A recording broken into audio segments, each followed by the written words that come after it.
მთავარი მიზანი არის, რომ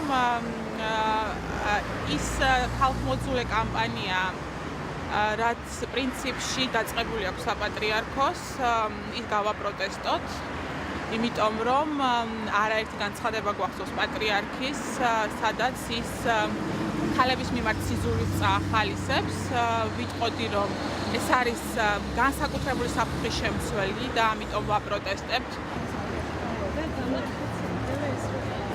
ჩვენ ყველამ ნახეთ ის განცხადება და მოვისმინეთ, რომელიც გავრცელდა საპატრიარქოს მიერ და რომელიც ჩემის აზრით არის პირდაპირ დარტყმა ქალების დამოუკიდებლობაზე და მათ ბოლო 15 წელში კი მინიმუმ 3 მაგნიტუდიანი მიწისძვრა 7 ჯერ დაფიქსირდა. 2017 წლის მარტის მონაცემებით კი საქართველოში უკვე 130 მიწისძვრის ფაქტია მომხდარი. მოგესალმებით მეგობრებო, მე ვარ BERI Facts. ამ ვიდეოში ვისაუბრებ ბოლო დროს ყველაზე გავრცელებულ და ყველაზე უცნაურ ფაქტზე, რომელიც ხალხი მიაწერს მეორედ მოსვლას. ხალხის უმეტესობა ფიქრობს, რომ ეს ყველაფერი მეორედ მოსვლასთან არის დაკავშირებული. მეც პირადად ხალხის უმეტესობის ჯერა, მათი აზრის და ჩემი აზრიც პირადად ეგეთია, ანუ სხვადასხვა ქვეყნებში, განსაკუთრებით ეს ხმები დაფიქსირებულია ევროპაში, სამხრეთ ამერიკაში, ასევე ჩრდილოეთ ამერიკაშიც, კანადაშიც, აზიაში. დაფიქსირებულია ესეთი ხმები, რომელიც ადამიანებმა გადაიღეს თავიანთი კამერებით, ანუ ციდან ისმის უცნაური ხმები, თითქოს რაიმეში ჩაჰყვირა ადამიანმა, ანუ საყვირში და იმის ხმა ისმის ციდან. ადამიანის უმეტესობა ძალიან გაკვირვებულია თუ რა არის და რისი ხმაა და მოკლედ ვნახოთ ვიდეოები და თანდათან მეც გეტყვით რაღაცეებს.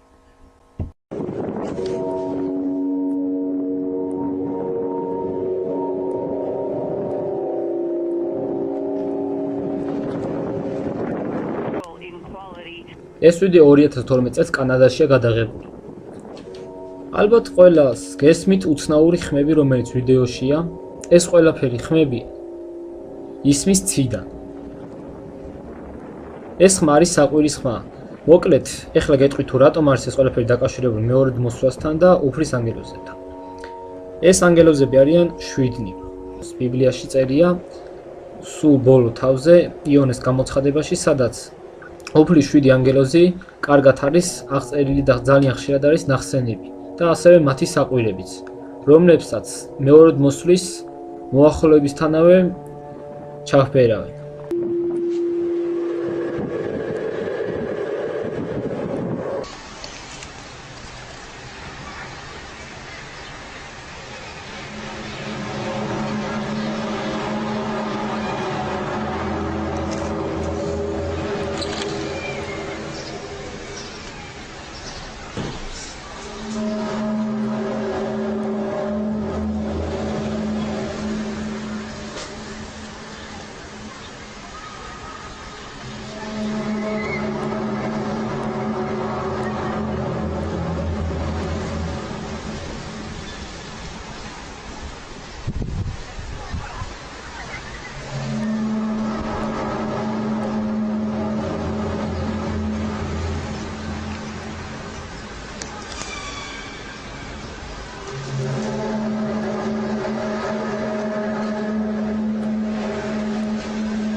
BERI TOMA.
ეხლა კი გეტყვით, რომ ეს 7 ანგელოზი, რომელიც ბიბლიაში არის ნახსენები, არიან უფლის ანგელოზები.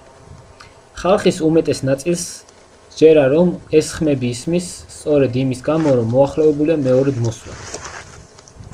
და სწორედ ამ ხმებს გამოსცემენ უფლის ანგელოზები, რომელიც საყვირებზე ბერავენ.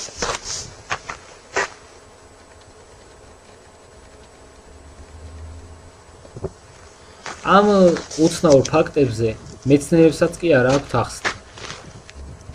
ეს უფლის 7 ანგელოზი, რომელიც საყვირებზე ჩაჰბერავენ და გამოსცემენ ამ ხმებს, ადამიანებს აფრთხილებენ იმის შესახებ, რომ მოახლოებულია მეორედ მოსვლა და მარადიული ცათა სასუფეველი. და ამით ადამიანებს მოუწოდებენ, რომ მოინანიონ მათი ცოდვები. სწორედ ესე წერია ბიბლიაში ამ 7 ანგელოზის შესახებ. 30 მიწისძვრა ბოლო 1 წლის განმავლობაში საქართველოს სეისმურად საშიში ტერიტორიების რუკაზეა. სპეციალისტების ნაწილი თვლის, რომ ვითარება საგანგაშოა, რადგან თბილისის შენობების დიდმა ნაწილმა შესაძლოა ძლიერ მიწისძვრას ვერ გაუძლოს. თუ განვითარდება ის მიწისძვრა, რასაც ჩვენ თბილისში ველოდებით და ეს არის მაგნიტუდა 6.9, ჩვენ გვექნება 10,000-ობით მსხვერპლი. საქართველოში ბოლო დროს გახშირებული მიწისძვრების ფონზე სეისმოლოგთა ნაწილი დედაქალაქში არსებულ მძიმე ვითარებაზე საუბრობს. მიწისძვრა საქართველოში გუშინ გვიან ღამითაც დაფიქსირდა 5.1 მაგნიტუდის სიმძლავრის ბიძგების ეპიცენტრი კახეთში სიღნაღთან ახლოს იყო. სეისმური მონიტორინგის ცენტრში ამბობენ, რომ ამ სიმძლავრის მიწისძვრა ურბანულად მჭიდროდ დასახლებულ ტერიტორიაზე ქვეყანას გაცილებით მეტ ზარალს მოუტანდა. მონიტორინგის ცენტრი ამ სახის ბუნებრივი საფრთხეებისაგან თავის ასარიდებლად ხელისუფლებას კვლევების დაფინანსებას ამდრომდე გრძელდება სტიქიის შედეგების სალიკვიდაციო სამუშაოები. იქ ვითარება განსაკუთრებით მძიმე იყო მთელი ღამის განმავლობაში. მდინარე ვერეს მტკვართან დამაკავშირებელი გვირაბი ქვაღორღი მოგესალმებით მეგობრებო, თქვენ უყურებთ BBF ფაქტს. მდინარე გმირთა მოედანსა და ზოოპარკზე ბოლო დროს დედამიწაზე ძალიან ბევრი უცნაურია ხდება. ეს ხდება ყველგან, ცაშიც და ხმელეთზეც, ასევე წყალშიც, მოკლედ ყველგან. ხდება უცნაური მოვლენები, რომლებსაც ადამიანები ახსნას ვერ უძებნიან. ერთ-ერთი მოვლენა არის ესეც. მოვლენა, რომელიც უკვე ძალიან ბევრ ქვეყანაში მოხდა და კიდევ გრძელდება. ეს არის უცნაური ხმებით ციდან, რომელიც ნებისმიერ ადამიანს ესმის. მსგავსი ვიდეო აქამდეც დამიდია, მაგრამ ამ ვიდეოში უკვე მოვიძია ახალი ხმოვანი ჩანაწერები. ვისაც წინა ვიდეო არ გინახავთ, გეტყვით, რომ ეს ხმოვანი ჩანაწერები არის ნამდვილი. მოკლედ, დედამიწაზე ციდან ისმის ხმები, რომელსაც ძალიან ბევრ ქვეყანაში აფიქსირებენ, განსაკუთრებით კი ამერიკის შეერთებულ შტატებში, ასევე რუსეთში და ევროპის ძალიან ბევრ ქვეყანაში. მსგავსი ხმები საქართველოშიც კი დაფიქსირებულია, რადგან მიხვდნენ, რომ ეს შეიძლება იყოს ანგელოზის ხმა.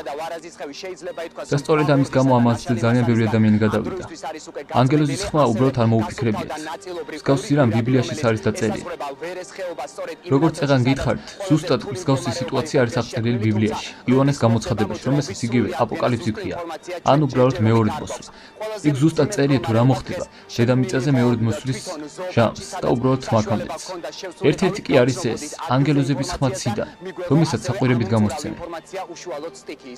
თეოლოგების და ასევე მეცნიერების ნაწილის აზრით, ეს მართლაც ის დროა, როდესაც უნდა დადგეს მეორე მოსვლა. და სწორედ ამიტომ ისმის ესეთი უცნაური ხმები კოსმოსიდან, ან უბრალოდ შეიძლება ციდან, რასაც ჯერჯერობით მეცნიერებიც კი ვერ ხსნიან.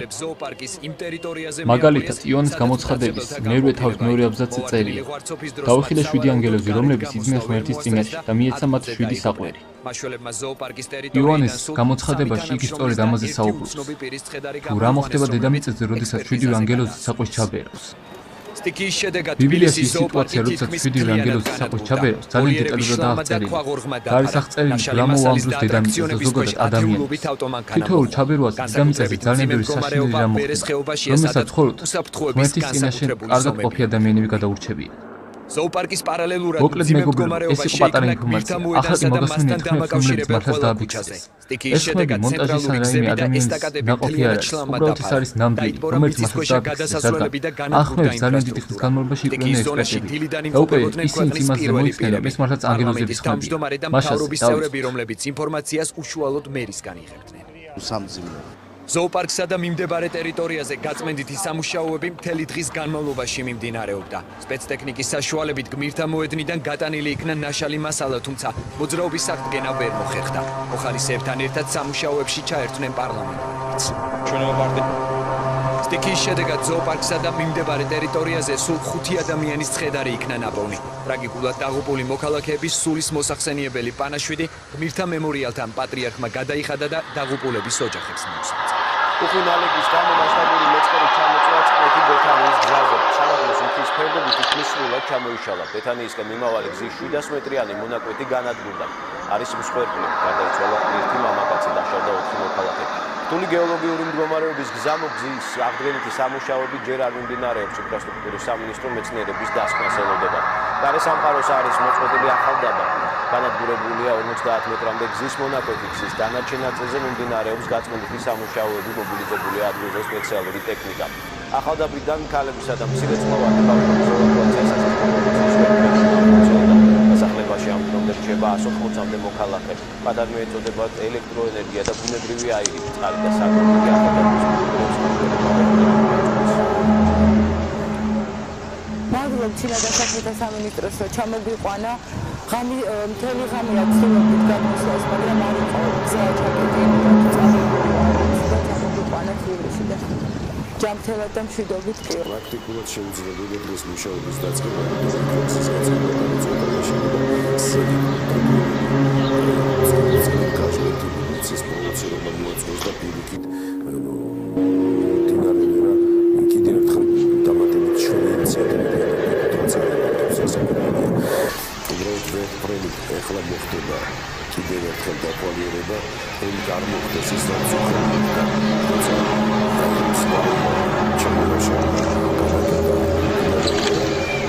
ძალიან დიდი რაოდენობით წყლის დაგროვება და მე გადახეთქა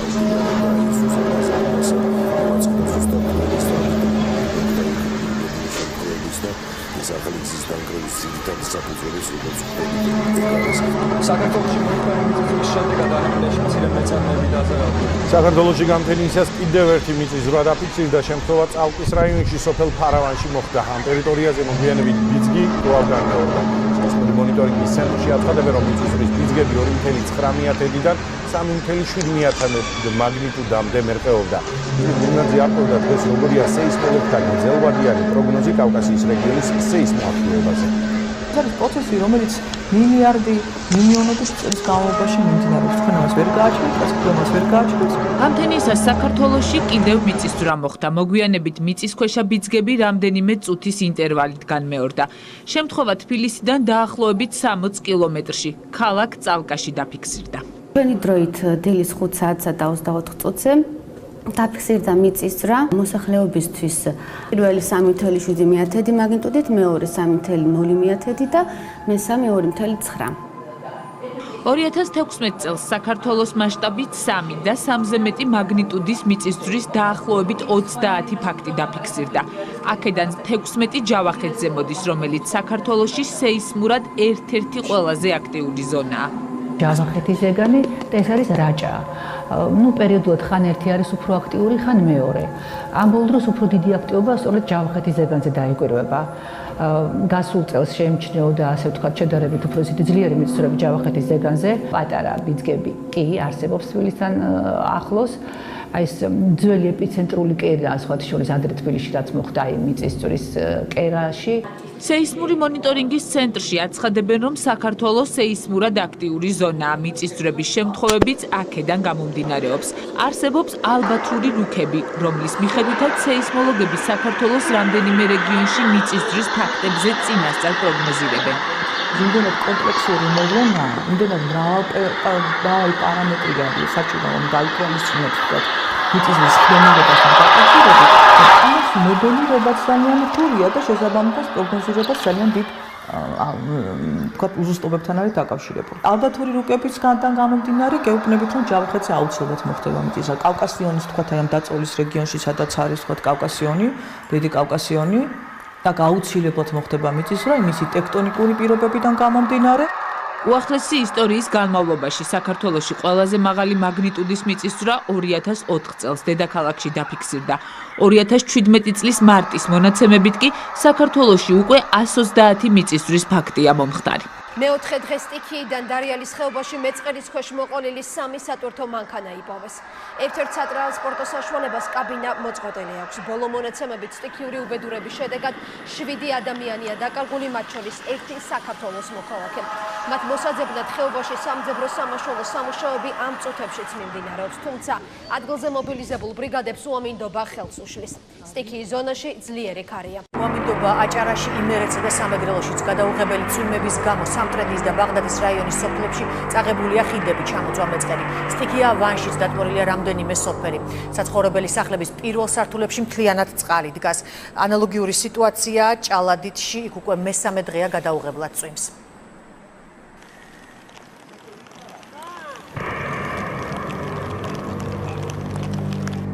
საათი იქნებოდა. გვამდე არაფერი არ იყო, მაგრამ უცბად მე მოვიდა წყალი. გამინადგურა ყველაფერი სახში, ეგერ ქფილები მქონდა, ყველაფერი მქონდა, იქედაკეთ გამინადგურა. ფრინველის ვერ პოულობ სად არის.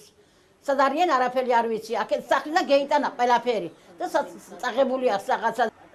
ნარგავები რაც მქონდა ყველაფერი წყალშია. 2 დღე იქნება წყალი აქანი, არაფერი არ ივარგებს. ჭამომსპარია და ყველაფერი. ფრინველები წეიღო, რაც წეიღო, რასაც მიუსწარით, დევიწირე და რაც არა. საქონელი აგერ მყავს გარეთ გადაყვანილი, სად დავაბაა, მაგრამ არ ვიცი საწელი. ხმა ქონდა ძალიან ძლიერი. ხიდი არის გადაწეული დაახლოებით მეტრო ნახევარი. რო აქცეული იყო ხიდი, ალბათ მთელი სოფელი, ნახევარი სოფელი წაილეკებოდა. გააჩერა გაბიონმა დაედოა ხიდი და გაჩერდა იმით არის. გადატეხილია სამივე ბოძი. და ხიდი არის საერთოდ გამოსაცვალე რა, არ შეიძლება მაგ ხიდზე მოძრაობა არავით არის. სათიბი ნაწილი იყო, ესე იგი ბაღი დახჭით იყო, სათიბი იყო, რაც შევარია, წაღებული, ესე იგი დაახლოებით 1000-1500 მეტრამდე სიკვდილი წაღებულია სათიბი.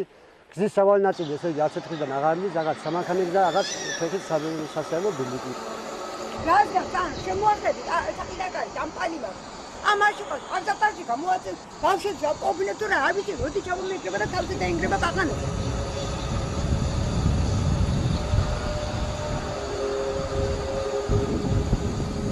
პანკისი ახმეტა ლაგოდეხი კახეთი ისევ სტიქიის ზონა. გადაუღებელი წვიმის და მდინარე ალაზნის ადიდების შედეგად განადგურებულია მიწის ნაკვეთების ნაწილი და ხოცელია მსხვილფეხა პირუტყვი და დაზიანებულია ინფრასტრუქტურა. გადაფარული იყო მთელი სოფლა.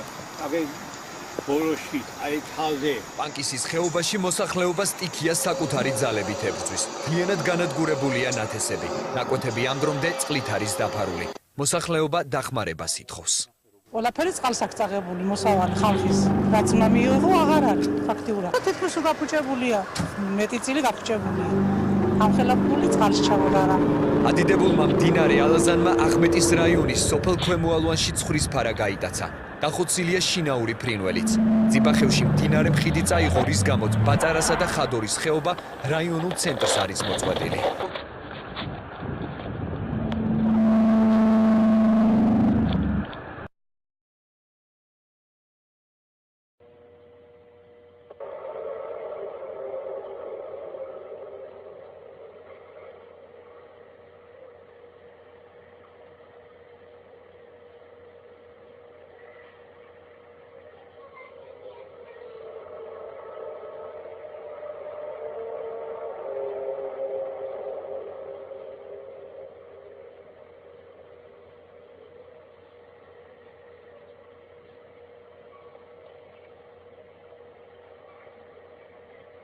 Სამდღიანი გადაუღებელი წვიმების გამო სტიქია ლაგოდეხის რაიონის სოფელ აფენში.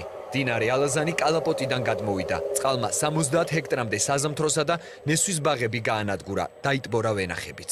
ეს ტერიტორია არის 3 ჰექტარი ამჟამად. ზედაფარი არის ძირითადად დატბორილი, რომელიც ბაღი და ნესვი მაქვს გაკეთებული.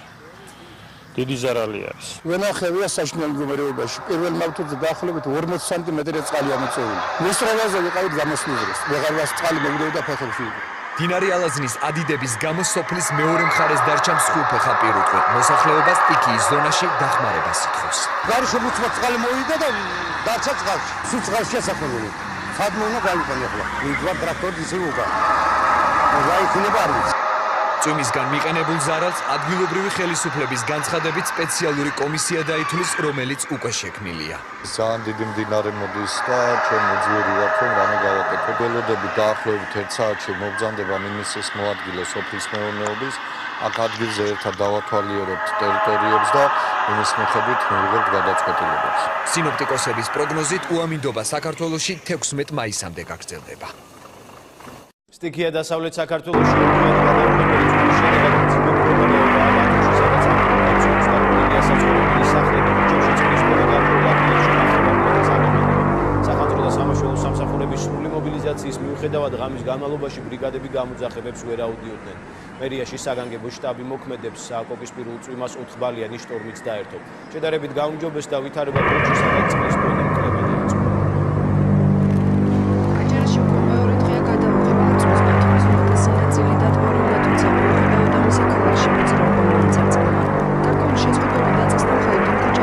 მანქანების გავლა შეუძლებელი გახდა. ყველაზე მძიმე მდგომარეობა ამ დრომდე ეგრეთ წოდებული ჭაობის უბნის დასახლებაშია. დადბორილია სახლების უმეტესობა, მოსახლეობას პროდუქტებთან ერთად ავეჯი და საყოფაცხოვრებო ტექნიკაც დაუზიანდა. ბათუმის უმეტეს ნაწილს ამ დრომდე ელექტროენერგიაც არ მიეწოდება, რადგან ენერგოპრა ჯორჯიას წარმომადგენელთა განცხადებით ქვესადგურებში წყალია შესული. სისტემის აღდგენა მხოლოდ წვიმის გადაღების შემდეგ იქნება შესაძლებელი.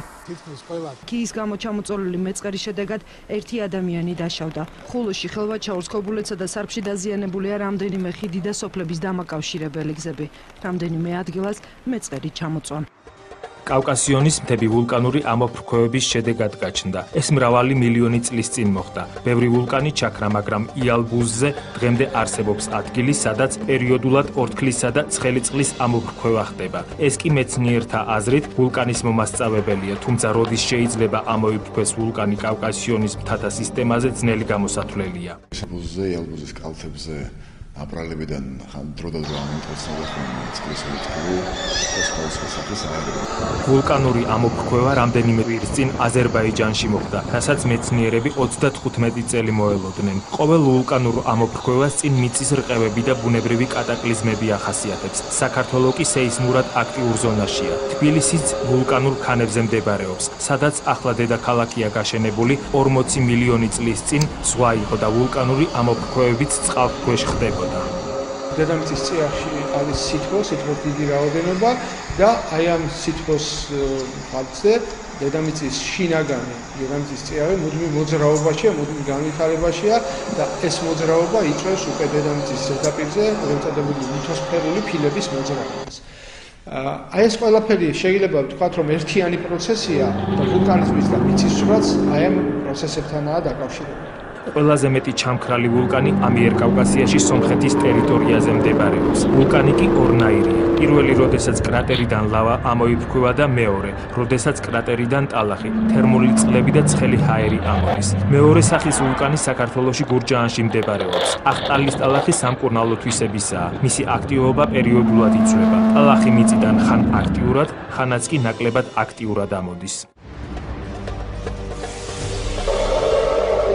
ალახის ვულკანები ბევრია აზერბაიჯანში. სპეციალისტების განმარტებით, ასეთი ვულკანები იმ ადგილებისთვისაა დამახასიათებელი, სადაც მიწისქვეშა ნავთობი და გაზის მარაგებია. დედამიწის გეოგრაფიული მდგომარეობის ფორმირების პროცესი უკვე მილიონობით წელია მიმდინარეობს და დღემდე გრძელდება. კონტინენტები მასშტაბებსა და ადგილმდებარეობებს იცვლიან. ყოველწლიურად არაბეთის ნახევარკუნძული ევროპის კონტინენტს 3 სანტიმეტრით უახლოვდება, ხოლო ასევე ყოველწლიურად 3 სანტიმეტრით მიიწევენ ერთმანეთისკენ აფრიკა და აზია. მიწის ზედაპირი დანაწილებულია რაღაცა ლითოსფერული ფილები ქვია, ესე იგი. და საზღვრები მათი ესენი მოძრაობენ ურთიერთის მიმართ, სფეროულ და წრიულად, ესე იგი. აი ესეთი განლაგება, რასაც ახლა ვხედავთ ოკეანეზე კონტინენტზე, ეს ახლა არის. ეს უდაც ანიშნავს, რომ მუდამ ასე იყო და მუდამ ასე იქნება. ყვარელი ლაგოდეხი ახმეტა კახეთის რეგიონში მცხოვრები ათეულობით ოჯახი მოსავლის გარეშეა დარჩენილი. 20-ზე მეტ სოფელში სეტყვამ უმძიმესი კვალი დატოვა. ბოლო მონაცემებით მთლიანად განადგურებულია 2000 ჰექტრამდე მიწა და სეტყვილია ხეხილის ბაღები, ვენახები და საზამთროს ბაღები. სიტუაციას ის გარემოებაც ართულებს, რომ დაზრალებულთა დიდ ნაწილს ქონება დაზღვეული არ ქონდა. ამიტომ ამ კატეგორიის ოჯახთა კომპენსირების საკითხი კითხვის ნიშნის ქვეშ დგას. რატომ ვერ მოახერხა ნუკრიანში დამონტაჟებულმა სეტყვის საწინააღმდეგო სისტემამ სტიქიის პრევენცია და მასშტაბური ზარალის მინიმუმამდე დაყვანა. ადგილობრივთა ერთ ნაწილს დელტას მიმართ პრეტენზიები აქვს, რის გამოც კომპანიას განმარტებების გაკეთება დასჭირდა. არ მინახე ამხელა ამ სისხლის სეტყვები, კინაღა მოეღო. მართალი აღარ არის დარჩენილი. ასე გამოიყურება ძლიერი სეტყვის შემდეგ საფერავისა და რქაწითელის ვენახები ლაგოდეხის, ყვარლისა და ახმეტის რაიონებში. ტერიტორიებზე, სადაც წუხელ სტიქია მძვინვარებ და მოსავლის 100% განადგურებულია. ვენახების გარდა სტიქიამ საზამთროსა და ხეხილის ბაღებიც მიწასთან გაასწორა, ქუჩებში კი დახოცილი გარეული ფრინველებია. მანაგეთ რა მარია. ამანაგეთ აღარაფერი აღარ მოსტაში გაიხედა რა უნდა ჩამოს ადამიანმა რითნა ინარჩუნოს მე რა ვიცი. აღარაფერი აღარ აქვს ქვეყანაზე განადგურებულია. გადასაყრელია რა უნდა უყო მასალა. მესამე დღეა სტიქიას ებრძვიან კახეთში ლაგოდეხის რაიონში ამ დრომდე მუშაობს სამაშველო სამსახურების სპეციალური ტექნიკის დახმარებით დატბორილი სარდაფებიდან და ნაკვეთებიდან წყლის ამოტუბვა მიმდინარეობს. უხინალექის გამო ამ დრომდე ვერ ხერხდება სტიქიით მიყენებული ზარალის დათვლა. ადგილობრივ ხელისუფლებაში აცხადებენ, რომ ზარალის აღწერა წყლის დონის დაწევასთან დაწევისთანავე დაიწყება. გადაუღებელი წვიმების გამო მდინარე ალაზანი ადიდ და ჯებირები გაარღვია და ათეულობით ჰექტარი სასოფლო სამეურნეო სავარგულები დატბორა. წყალდიდობამ საზამთროს ნესვის, კიტრის და სხვა ერთწლიანი კულტურები გაანადგურა, დაიტბორა ვენახებიც. ლაგოდეხის რაიონის მოსახლეობა დახმარებას ითხოვს. 7,000 ბულგარული მაქვს დარგული, 1,000 კიტრი მაქვს დარგული, ლობიო, პამიდორი, ყველაფერი. სულ წყალში განადგურებული ვარ. რაიონი კიდე ჩამოვიდა და ვერ დაგეხმარებით. აბა რაღაცნაირად უნდა იმავქნე, ვიმსჯელო ჩვენ. ვინ უნდა დაგვეხმაროს წყალში ვცურავთ, მოსავალი განადგურდა. დროულად მოხდა წყლის ამოტუბვა, მაგრამ სამწუხაროდ ზარალი მაინც არის ვერ შველით. ეხლა ჩართული გვაქვს 3 დღეა ვმუშაობ. წყლებს ავტუმავთ სახლებიდან, სარდაფებიდან, ბადნიკებიდან. ვეხმარებით როგორც შეგვიძლია და ამიტომ მათი პირადი მონაცემები ელექტრონული სახით არ არსებობს.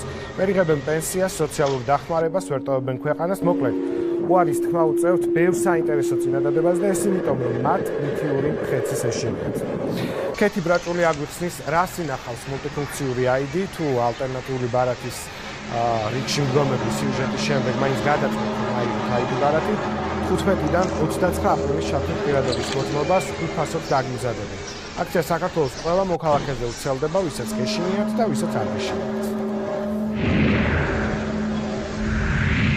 მაყვალა ნადირაძე 57 წლის.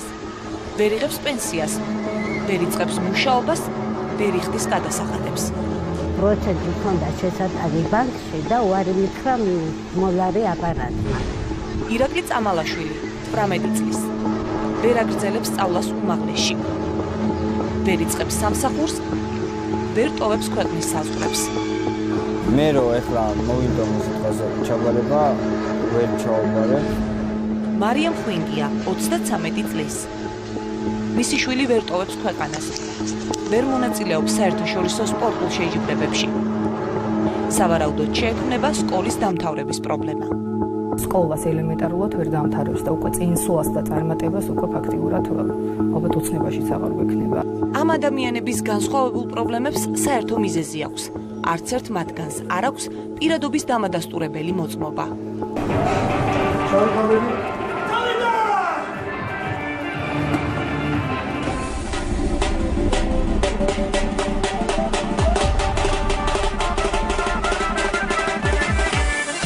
ისინი წმინდა გიორგის რაინდები არიან.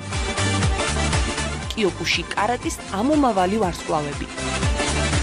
ახალგაზრდა სპორტსმენები, რომლებსაც ქვეყნის სახელი საზღვრებს გარეთ უნდა გაეტანათ, საზღვრებს მიღმა თავად ვერ გადიან. ისინი არიან სპორტსმენები იდენტიფიცირების გარეშე.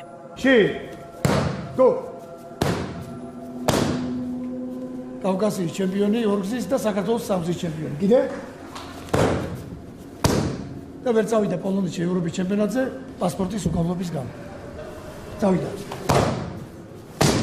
აკედა? მას შემდეგ რაც ID ბარათები საქართველოში დაინერგა, წმინდა გიორგის კარატისტმა რაინდებმა 30-ზე მეტი ტურნირი გამოტოვეს. ვერ წავიდნენ იაპონიაში, ჩინეთში, ამერიკის, ევროპის და აზიის სხვადასხვა ქვეყანაში. რამდენიმე თვის წინ ვერ წავიდნენ პოლონეთში, მსოფლიო ჩემპიონატზეც.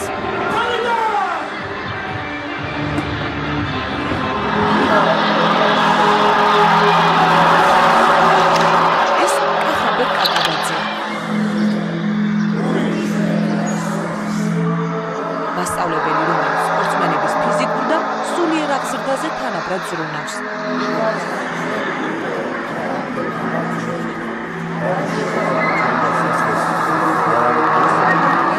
სენსეი, რომელსაც არ აქვს პირადობის მოწმობა, რადგან დარწმუნებულია, რომ ID ბარათი ანტიქრისტეს ბეჭედია.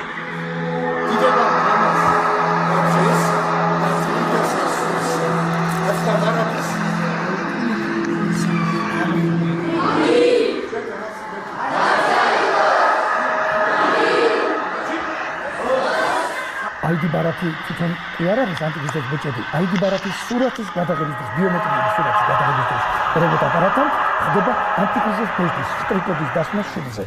ხელი უნდა შეახო ეკრანს, ირთვება ეს რობოტ აპარატი და რა თქმა უნდა შუბზე ხდება სტრიქების დასმა. ადამიანის ხდება კომპიუტერის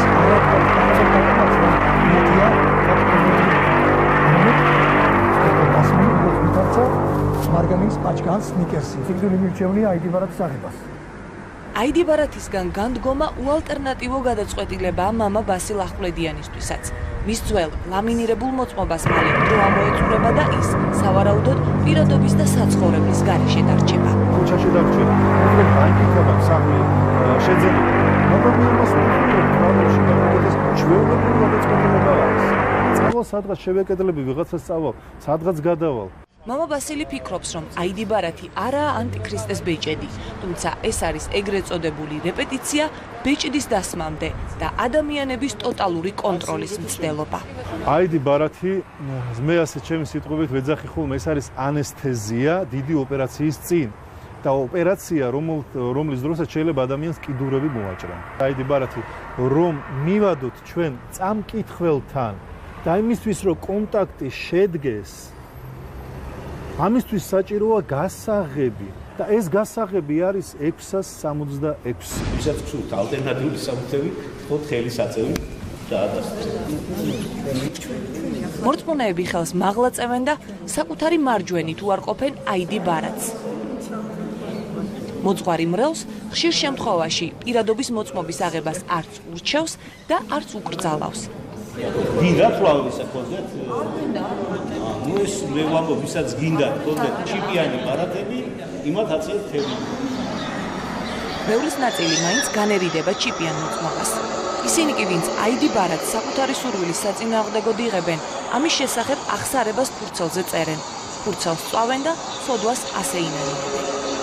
შიშია ნამდვილად, აი, პრეცის ნიშნის აქტივად გაგაკონტროლებს შემთხვევა, კოსმოსიდან გაგაკონტროლებს ჩვეულებრივად. გამივიდეს დავკარგო შეიძლება ბევრი რომ, მაგრამ მე ამ ID ბარათს და ჩიპს ხელში არ დავიკავებ. აი ეს მინდა პრინციპულად არ მინდა ამოიღოს საერთოდ, იმიტომ რომ ჩის ცხოვრებაში არ მინდა ჩაევიდეს ვინმე, მithumetes ხელისუფლება. პირადობის არქონის გამო დაკარგული პენსია, დაკარგული სამსახური, დაკარგული სოციალური დახმარება, დაკარგული განათლება, დაკარგული კარიერა. ეს ამ ადამიანების აზრით წმენისთვის გაღებული მსხვერპლია. ამ ადამიანებს სწამთ, რომ სინოდი სული წმინდით იმართება. მორწმუნეთ ნაწილს თუ დაუჯერებთ, მამა პეტრეს კმაყოფილების განცდა არ უნდა ჰქონდეს, მაგრამ მათი ლოგიკით მღვდელმა არაქრისტიანული ქმედება ჩაიდინა და არა მხოლოდ მან, მასთან ერთად სინოდის იმ წევრებმაც, რომლებიც საზღვარგარეთ დადიან და შესაბამისად ბიომეტრიული სურათიც ID ბარათისა თუ პასპორტისთვის გადაღებული აქვთ. 2011 წლის 1 აგვისტო. ესაა ელექტრონული მოწმობის წინააღმდეგ მორწმუნეთა ნაწილის ბრძოლის ათვლის წერტილი. თარიღი, როდესაც პირველი ID ბარათი დამზადდა და გაიცა. მას შემდეგ იყო არაერთი აქცია ქუჩაში. კათოლიკელებმა გამოიკვლიეს ბიომეტრიული საბუთები და ულტრაისფერი დასხების შედეგად მიიღეს ასეთი შემზარავი სურათი. განმარტებები ამბიონიდან. აი, ნიშნავს მე ინგლისური სიტყვებია, დი არის შემოკლებით დემონი. ესე იგი, მე დემონი ვარ. და სარეკლამო რგოლებიდან. რომ არც ერთ გაცემულ ID ბარათზე მიწყობილად 3-6-იანი არსად ფიგურირებს და არც მომავალში იქნება. საჯარო ლექციებიდან. რა არის წმენა თუ ღმერთის ღალატი ავიღო თუ არა ID ბარათი. და ტელევიზორის ეკრანიდან. ელექტრონულ პირადობაში არავინ და არაფერი არ ზის. თუმცა ვერც ამ დისკუსიამ და ვერც წმინდა სინოდის განჩინებამ საკითხი ვერ ამოწურა. 100,000 ხელმომწერი ერთი მოთხოვნის გარშემო გაერთიანდა. დაუშვან ალტერნატიული პირადობის მოწმობები.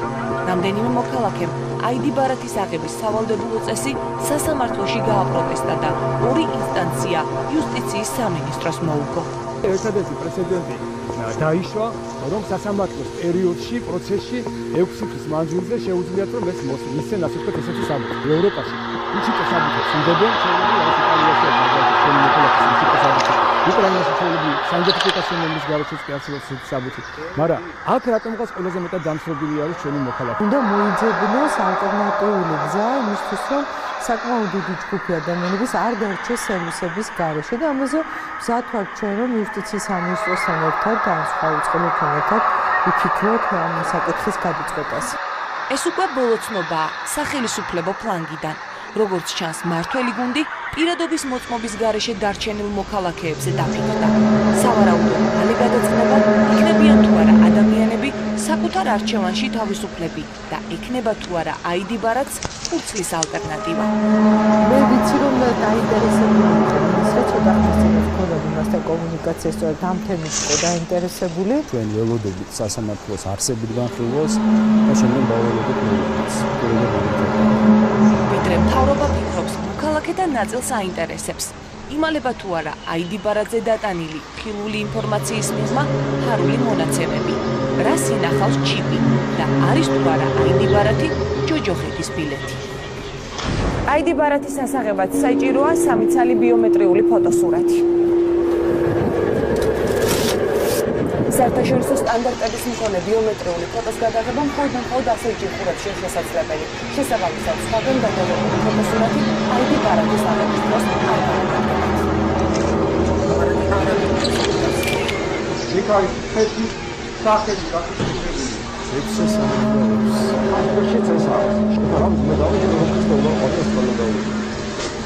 ფოტოს გადაღების შემდეგ საჭიროა ბლანკის შევსება, თანხის გადახდა, ელექტრონული ხელმოწერის დაფიქსირება და რამდენიმე საათში ID ბარათი მზადაა.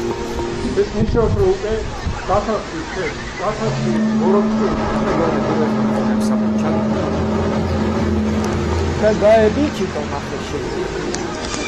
დამთავრდა ზონის ქრისტიანობა. როგორც უნდა მოქალაქეთა ნაწილის აზრით, ამ ბარათთან ერთად მე დღეს ანტიქრისტეს ბეჭედი მივიღე და ფოტოს გადაღების დროს შუბლზე ხეცის ნიშანი იგივე 3-ექსიანის დამხატავედო. მეორე ნაწილი კი მიიჩნევს, რომ ეს ელექტრონული პირადობის მოწმობა არა ანტიქრისტეს ბეჭედი, არამედ აპოკალიფსის რეპეტიცია და მოქალაქეთა ტოტალური კონტროლის ბილეთია. 2 მილიონზე მეტი ჩვენი თანამოქალაქე უკვე სარგებლობს. აქვე უნდა ვიკითხოთ, ირღვევა თუ არა იმ ადამიანთა უფლებები, რომლებიც ID ბარათის და შესაბამისად პენსიის, შემოსავლის, სოციალური დახმარების და კიდევ ძალიან ბევრი სხვა სერვისის გარეშე ცხოვრობენ. 120,000 ადამიანი იქნება 100 თუ 5, ბუნებრივია მათი ნება იმსახურებს პატივისცემას. გასულ კვირას რამდენჯერმე შეგვაქანა, მათ შორის პირდაპირ ეთერში. ჩემმა რესპონდენტმა არჩილ თალაკვაძემ ძლიერი ბიძგები არ შეიმჩნია და ინტერვიუ გააგრძელა. და ეს კადრი, ფრაგმენტი დღის ყველაზე პოპულარულ კადრად იქცა, რა თქმა უნდა, და სოციალური ქსელიც დაიპყრო. მიუხედავად იმისა, რომ მიწისძვრას ნგრევა არ მოჰყოლია, თუმცა მოჰყვა განმეორებითი ბიძგები, იმის გათვალისწინებით, რომ საქართველოს სეისმურად აქტიურ ზონაშია, ისმის კითხვა. რამდენად დაცულია მოსახლეობა საცხოვრებელ კორპუსებსა და სახლებში, რომელთა დიდი ნაწილი ან ძველია, ან შემოღების პროცესში არა გათვალისწინებული შესაბამისი მდგრადობა. სპეციალისტების პროგნოზი ძალიან საგულაშია.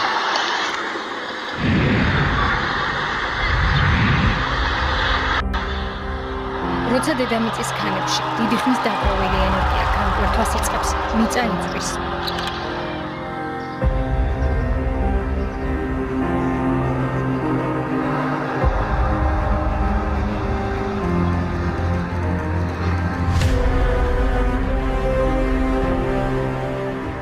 სოფლიო ისტორიას ყველაზე ძლიერი მიწისძვრა 1960 წელს ჩილეში ახსოვს 9.5 მაგნიტუდით. მიწისძვრამ 1655 ადამიანი იმსხვრევა. საცხოვრებლის გარეშე 2 მილიონი მოქალაქე დატოვა.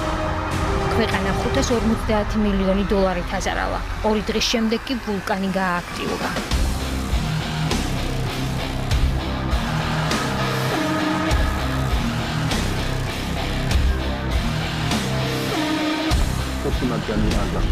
კავკასიაში ბოლო 100 წლებში ყველაზე ძლიერი მიწისძვრა საქართველოში მოხდა 1991 წელს რაჭაში 7 მაგნიტუდით. მიწისძვრამ 200 ადამიანი იმსხვრებლა. მეწყერმა თითქმის მთლიანად გააქრო ორი სოფელი. დაანგრია და დააზიანა 47,000-მდე შენობა. უსახლკაროდ დარჩა 100,000-მდე მოქალაქე. მიწისძვრით მიყენებული ზარარი 10 მილიარდ მანეთად შეფასდა. ბოლო 120 წლის განმავლობაში საქართველოში საშუალოზე მაღალი სიმძლავრის 16 მიწისძვრა მოხდა. ახალქალაქში, გორში, ტაბაწყურში, მარტვილში, კოდორის ხეობაში, დმანისში, ფარავნის ტბასთან, რაჭაში, ბარისახოში, ხაშმთან, თბილისში, რაჭაში, კვლავ რაჭაში, ბაღდადში, ხოთთან, დმანისთან. ბოლო 15 წელში კი მინიმუმ 3 მაგნიტუდიანი მიწისძვრა 7-ჯერ დაფიქსირდა. პატარა მყავს ბავშვი 6 თვის, ვაჭმევდი საჭმელს და უცებ რაღაც რყევა ვიგრძენი და ბავშვი საწოლია ხომ ესე ქანაობს. მე საპირისპიროდ ესე გვაქანავებ და სულ ყველაფერი ზანზარებდა. ფაქტურად 4-ვე კედელით კაცუნობდა. ნაირა ნაკაშიძე 5 ივნისის მიწისძვრას იხსენებს. მიწისძვრის ეპიცენტრი საქართველოს საზღვრიდან 5 კილომეტრში, აზერბაიჯანში იყო. 5.7 მაგნიტუდით. შედარებით მსუბუქმა რყევებმა ძველი თბილისის საუკუნენახევრის სახლი უყვალოდ არ დატოვა. მიწისძვრის დროს ჩამოიყარა რკინები და ქვები, უზარმაზარი ბელტები. სახლი გამაგრებას არ ექვემდებარება, მაგრამ ასეთ სახლებში ადამიანები წლებია ცხოვრობენ. და რაღაცები იყო და ეს ბზარები, ხო, სულ ეხლა მოემატა, ეს არ იყო, ეს სწორად იყო ეს კედელი.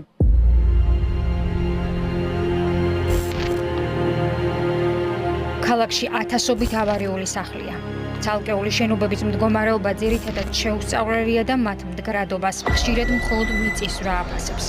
5 ივნისს ისე დაზიანდა ომბუდსმენის ოფისიც, რომ სახალხო დამცველის აპარატში სამუშაო პროცესი შეფერხდა.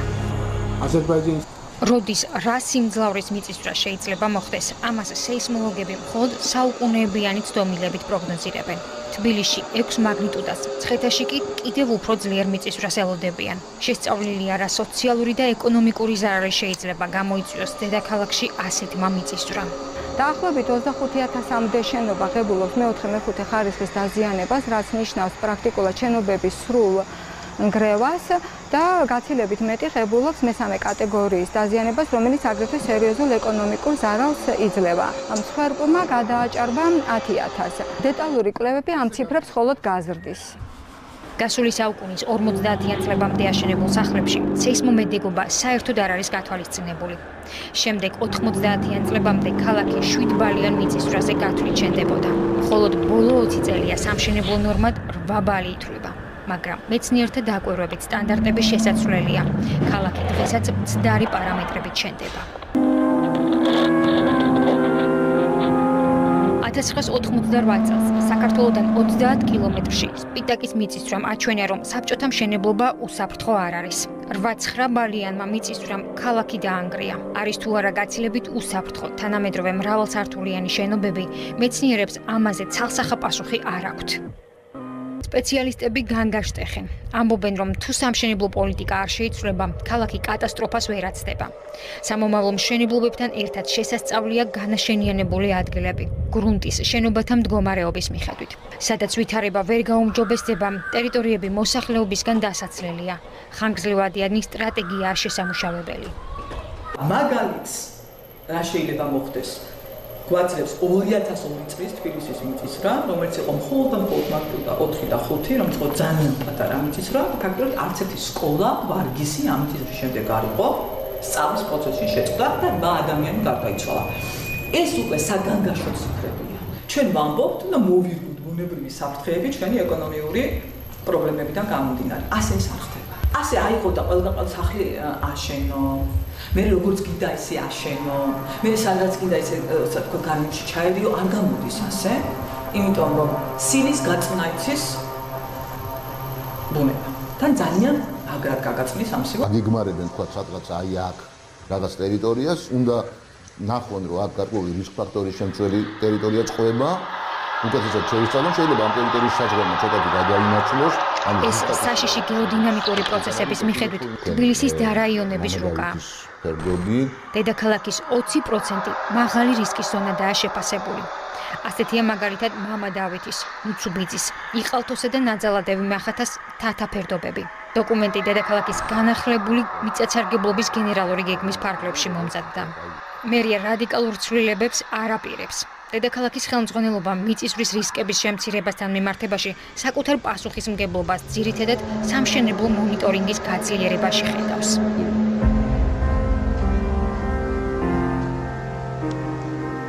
ცივილიზაციის დაწყებიდან დღემდე მიწისძვრის შედეგად სავარაუდოდ 150 მილიონი ადამიანია დაღუპული. მეცნიერებაში ჯერ არ ჩანს იმედი, რომ მიწისძვრის მოახლოებას წინასწარ შევიტყობთ.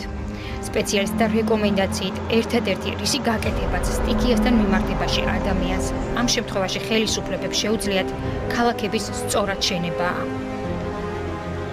სტიქია სვანეთში მეწყერის გამო მესტიის რაიონის სოფელ ლახამულადან მოსახლეობის ნაწილის ევაკუაცია მოხდა. სოფლიდან გაიყვანეს ბავშვები და ავადმყოფები. მთელი დღის მანძილზე ლახამულა მთლიანად დამეწყვის საშიშროების წინაშე იდგა. ძლიერი წვიმის გამო დაზარალდა უშქულის მოსახლეობაც, დაზიანდა სახლები, ჩაინგრა ხიდი. ნატო ბერულავა მუშაობდა სტიქიით დაზარალებულ სვანეთში.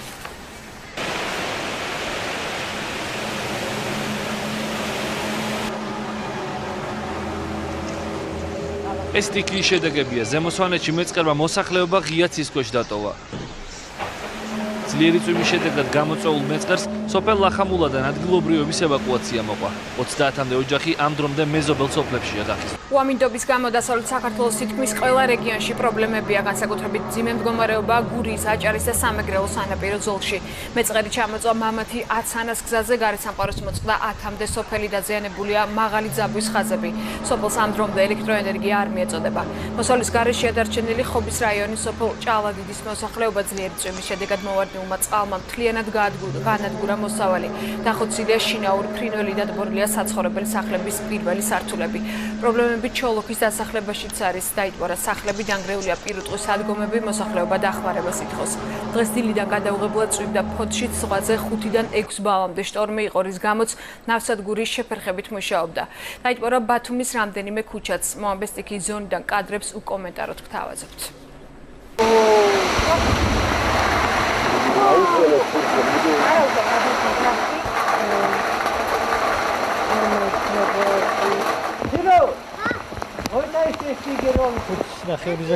ვით ვერ გამოვდივართ გარეთ, როგორც შევძელით გამოვედით, მაგრამ აი დავსველდით, მაგრამ ამაოდ რა კიდე ერთხელ მოვიდნენ, მაგრამ ყველაფერი გააშუქეს, ყურადღებას არ გვაქცევ.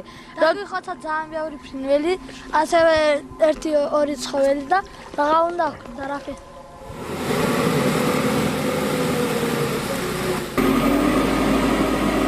მობილიზებული იყო სოფელ მამათში, მდინარეებს გაწვენდით სამუშაოები და თუ კიდე გაგრძელდა წვიმა, არის საშიშროება რომ კიდე ჩამოწვეს ზისავალ ნაწილზე ვუწედავთ. ჩანს ეგერ წამოსულია დროულად. რაიონს უკავშირდება აღნიშნული გზით, მოსახლეობას უკავშირდება, ყველასთან კავშირი გვაქვს.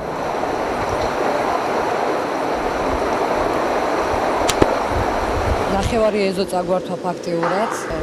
ჯებირები. ჩვენ ფაქტიურად ღამე სახში არა ვართ, მეზობლებში ვართ, მეზობლებში გძინავს ბავშვები მყავს. კიდევ საშიშროების წინაშე ვართ, კიდევ ველოდებით წყლის ადიდებას და წამიერად ძლიერი ქარი მოვარდა, საჩო იყავით გადაწყვეტილი. ესე იგი წამიერად გამოწვევს რომ უკაზე მოვიდი საქმე დამძრალი ქონდა უკვე. საშინელება ახლა რომ გაწვენდეს, გასმული არ გვაქვს სახლი. ყველაფერი წარჩინებაში და ვიხმაროს უნდა მთავრობა, მაგარაფერი იქნება. ამას ახლა ადამიანი მისი ხელი ძალით გააკეთებს. ხო, თან წვიმს ახლა ჩემთან წვიმს, ჩამოჭამოდეს სახში, მეორე სართულზე.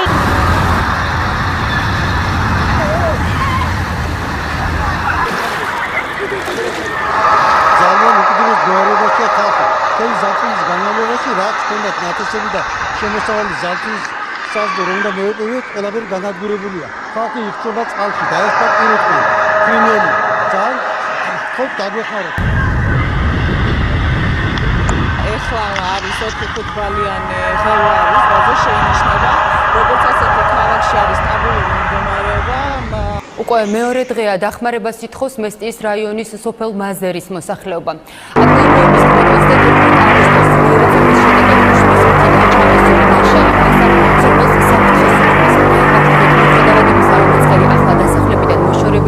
განმეორების შემთხვევაში შესაძლოა მათ საცხოვრებელ სახლებამდეც მიაღწიოს. ადგილობრივები ამბობენ, რომ სტიქიის ადგილას მოსახლეობა მუდმივად მორიგეობს, რომ საფრთხის შემთხვევაში სოფლის გაფრთხილება შეძლება.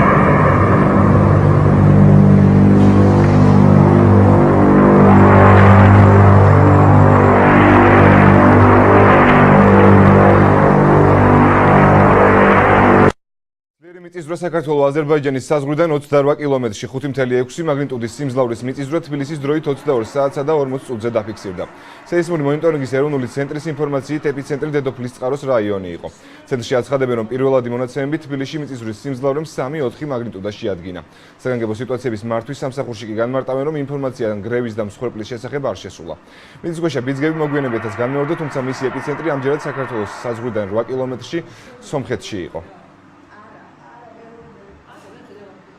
მიწისძვრის ეპიცენტრი ეს იყო საქართველოს აზერბაიჯანის სასაზღვრო ზოლია, საქართველოს საზღვრიდან დაახლოებით 5 კილომეტრია. მაგნიტუდა იყო 5 და 7, რა თქმა უნდა მოსახლეობა მიგრძნო ეპიცენტრულ ზონაშიც და საქართველოს ტერიტორიაზეც იგრძნობოდა. რაც შეეხება ბიძგებს, აუცილებლად განმეორდება ავტოშოკები, იქნება ენერგიის კლასით შედარებით დაბალი.